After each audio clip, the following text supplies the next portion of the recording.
Psychology as a discipline has been developed predominantly by Western white scholars who have cultural assumptions and values and things that have shaped the theories and practices.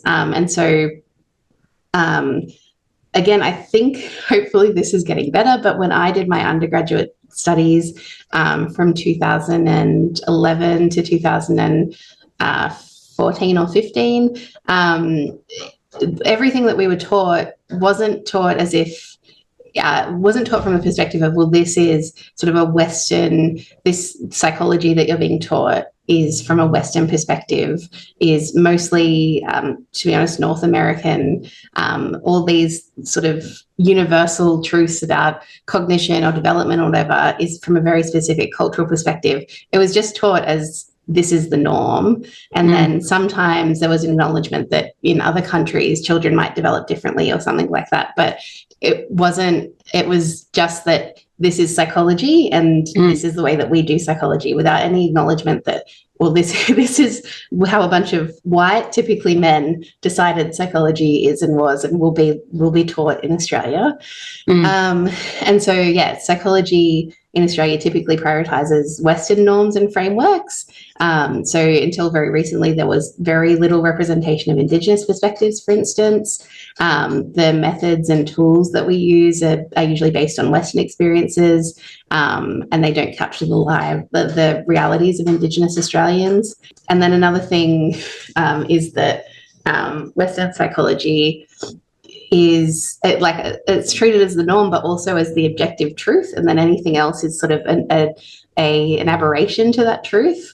And so we dismiss other knowledge systems and practices as being, well, that's not the truth, or if they use different, they might not use, in Indigenous communities, we have knowledge systems and we have a great deal of knowledge, for instance, about fire, how to manage the land using fire and things like that. But because it doesn't sit within, this is outside of psychology, but because it doesn't sit within a Western knowledge framework, it's just been ignored for a long time. And the evidence that we have and the years and years of evidence that we have that approach works is just ignored because it doesn't fit in with the statistical Western knowledge framework, even though there's no recognition that there are other ways of compiling evidence. And then even like you and I are speaking in English, which is a language of the colonial Australia, right? If there weren't that, then we would be at the Australian university, which there wouldn't have been one because universities come from the colonial kind of spread of culture, but we would be speaking in a different language, like Kamilaroi language. So sometimes that stuff is all totally invisible. Yeah, exactly. And then I think, speaking of invisibility, psychology has been a bit of a dirty word in Indigenous populations for the last few hundred years, because psychology has been used as a tool against us, or mental health systems have failed us, or in psychology, the Australian Psychological Society actually apologized to Indigenous peoples. Yes, 2006, an important apology that can be viewed online today. Yeah, and that apology is for multiple things, including not standing up either, not doing anything. And so because of that, there's a severe underrepresentation of Indigenous voices in psychology in Australia. And I think we have the Indigenous population makes up about 3.5% of the Australian population. Only about 1% of the Indigenous psychology undergraduate population, and then even lower for practicing psychologists out there. And so all of those things is partially because psychology hasn't been there for Indigenous peoples, and also until recently, the undergraduate curriculum, the way that we learn and practice psychology, hasn't been inclusive or accepting, or hasn't been a safe place for Indigenous peoples either, and that's only just started changing. So decolonization is a broader thing in itself. So, for instance, like whole universities can say that they want to decolonize. I would also say decolonization is a like a journey more so than an end point. I don't think like without sort of taking psychology or taking a university or something and burning it to the ground and starting again. I don't think you can ever fully decolonize, but it's the process of like challenging and changing and highlighting the colonial systems that keep the current status quo going. So the like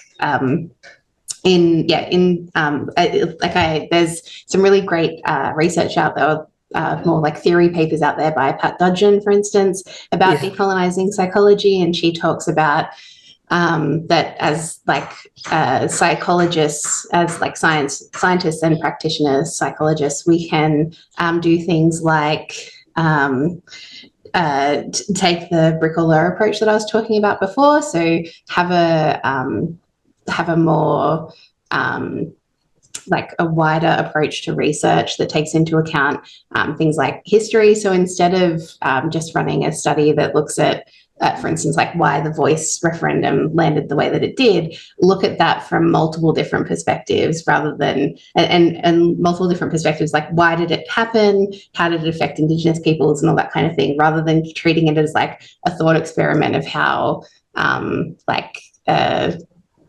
how Australian politics functions or something like that. We can also decolonise psychology by introducing Indigenous knowledges and perspectives into the way that psychology is taught. No, but I just immediately brought back to mind in 2010, I think, or 2000. Okay, yeah. Recent examples. Oh, yes. I thought I'd go and do a refresher for nursing, right? So I went to the neurosurgery one, say the hospital. I went to a new surgery because I used to really enjoy neurosurgery, looking after the patients after they've had that. And anyway, so I went to this ward and so what I'm trying to get across is just how different people think and how so focused that they miss the bigger picture. So there's an Aboriginal person in the ward, and it was in the days of the big open wards, where you have 30, 40 people in a ward.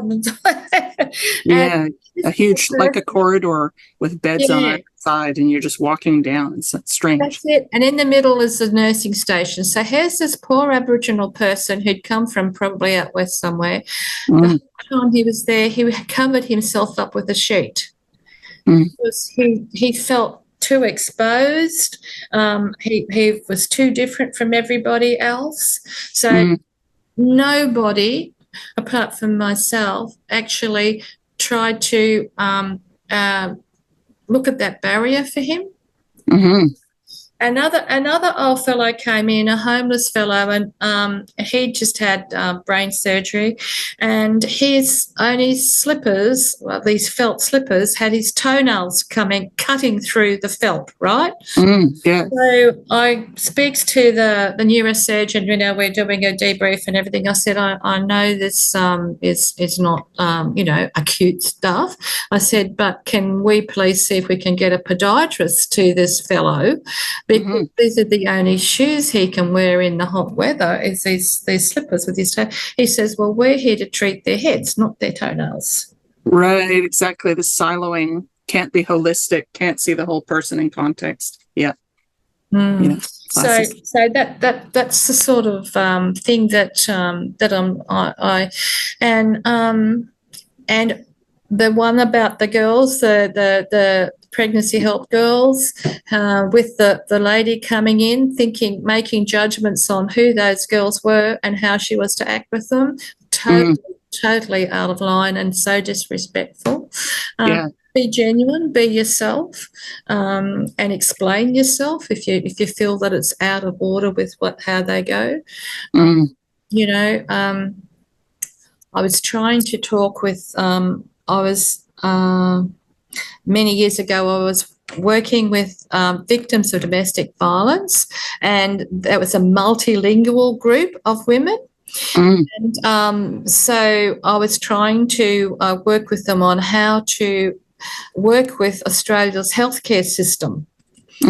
So you can imagine minimal English speaking skills. So I had to do a lot of work with them on what was the name. Well, I put a word up there. This is the word means pain. And what is that name for you? All that sort of stuff. So each of those had different understandings of what pain is. So that's sort of that thing. And I did a lot of charade sort of stuff. So talking about looking at not labelling people. So looking at I say this little boy Mario. I said, we don't call Mario a naughty boy because of his behaviour. We love Mario. He's perfect in every way. It's his behaviour that is of concern. So what is happening with Mario that he has these behaviours? So it was acting all those things out, and they got it and they worked together well. And then they used the same way that I was doing to be able to communicate with each other. So, you just got to be a people person, and don't be scared, because you do something wrong, you go, oh, my bad, I'm sorry I did that, I thought this, and when you're with people and they're wanting to talk, so what is the really important thing that we should be talking about now? What is really upsetting you? What is really your concern? What is things that's happening with you now, or things you think are going to happen, or things like that? So it's all about them and learning about them rather than you imposing yourself. So if you've got your questions, you might have the questions in the back of your head, but you reframe them to match in with how the people are that you're with. Yeah. And maybe you wait and don't ask them because you're asking something else, which is, what do you want to talk about? Yeah. Yes. So you just got to have confidence within yourself. And if you make a mistake, admit it and say, oh, gee, I'm sorry, I did such and such. I didn't realise that was a disrespectful thing to do, or whatever, and also how you dress. If you Yes, don't come in with fluffy slide-ons and exposed belly button, and off the shoulder style. If you're wanting to work with people in a respectful way, that's more of a dance party, or with your friends. You're not with friends. You're with people that you're seeking to help, and you're a professional person, but you're professional, but you're also establishing empathy. Yeah. And Muslim populations, I do a lot of work with Muslim women. I tend to dress with long dresses and long sleeves. I don't wear their stylish thing, but I'm mirroring who they are, and they get that respect. So lots of little things, and that, honestly, if you came in wearing inappropriate gear, you will find you won't be respected, you won't be heard, you won't get what you want, Yeah,